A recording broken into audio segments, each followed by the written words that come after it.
Welcome back, everybody. I'm Marcia. You're watching The Urban Man. So we're jumping into some GT7 time trial over here. Trying to bloody get silver on this thing, but damn, I'm not used to this car. But let's see what we do. But this is just a little bit of entertainment while we actually speak about the topic of discussion today. So I'm going to try and balance talking and trying to race at the same time, but let's see how that goes.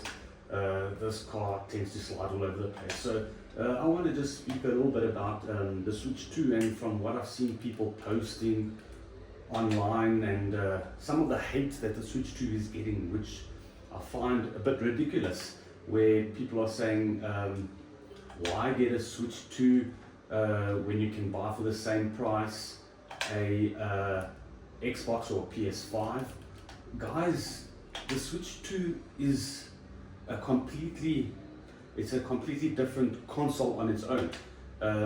It's not meant to compete with a PS5 or a PC or anything of that sort. This is a portable device that you can take with you on the move easily, on your travels, or if you're going on a road trip or going somewhere. You don't want to sit and pack a massive brick with you like a console or a PC. Then the Switch 2 is ideal, it's perfect. You can just chuck it in a backpack and take it anywhere with you.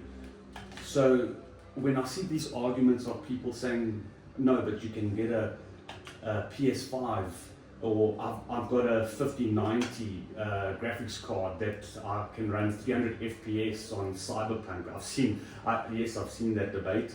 Okay, but are you gonna be using that 5090 with you while you in the car doing a road trip or on a plane, going traveling or something?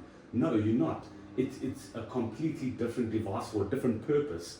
So all these arguments of people saying that it's a less powerful console and doesn't make sense. Yes, it does make complete sense, because it's a different machine for a different purpose. You're not buying this to compete with any of those other consoles. And then that aside, you got also all the first party games that you don't get on other consoles, like the Marios and the Donkey Kong, Kirby. So it doesn't make sense why people are debating about the power of the Switch 2 compared to the other consoles. So I just wanted to bring that up. Do I think it's a little bit pricey? Yes, I do.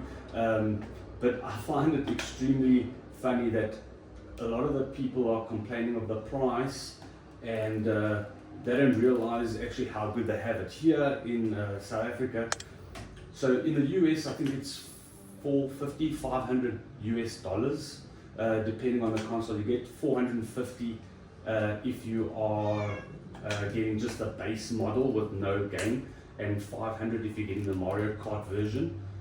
Here in South Africa, the Mario Kart bundle is $750 when you convert it. And that it was exactly the same thing with the PS5. We were paying $750 for a base console, as opposed to you guys, and then they're complaining and people are still buying it here. So will people still buy it even though it's that price? Yes, it will, because if you want to play your favorite games on it, you have to get the console. And no matter how much you bitch and moan about it, if you don't want it, then don't fork out the money, and get a Switch 1 and play the Switch 1. But if you want the newest console, then yes. There we go. If you want the latest console, you unfortunately going to have to fork out. Will the prices on it drop? Not in the foreseeable future. You're going to be paying that premium for at least the next 3 years. That's if it doesn't go up in price or just stays the same in its whole life cycle, which like the PS5 and Xbox have. Yes, every now and again you might get a special, maybe $50 off or something like that, but for the remaining part of it, I mean, the PS5 here has been out for 5 years now. Yeah, 5 years the PS5 has been out, and it still costs exactly the same amount as it did on day one. So maybe you can pick up one second hand, I'm sure. Might be able to pick up a Switch second hand in the near future, but unfortunately, if you want to play, you're going to have to pay. That's just the name of the game.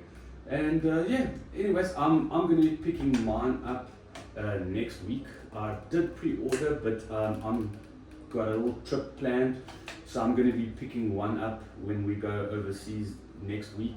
And like I said, to save the money, because I'm getting it at the same price as you guys in the US are getting it for.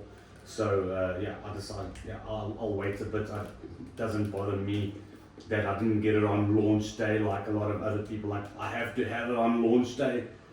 A week afterwards, it's not going to make no difference to me. I mean, even for YouTube videos, there are so many YouTube videos already regarding the Switch 2 and stuff. So yeah. Anyway, I think that's pretty much all I wanted to cover, and hopefully, yeah, I'll be showing you guys some content soon. Let me take a break over here.